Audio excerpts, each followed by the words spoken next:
I'm gonna roll the windows down too, so you can hear this frickin' brake squeal that I'm dealing with. That Chevrolet doesn't want to do anything about because they say.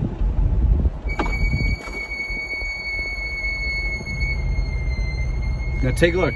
This is a brand new C8 Corvette with 3,800 miles on it. If you see my odometer, and they say that high performance brakes, you should expect to have brake squeal.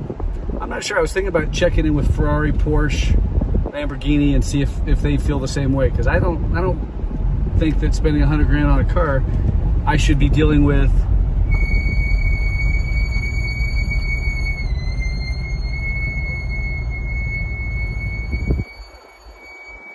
I feel like I'm on an episode of Sanford and Son.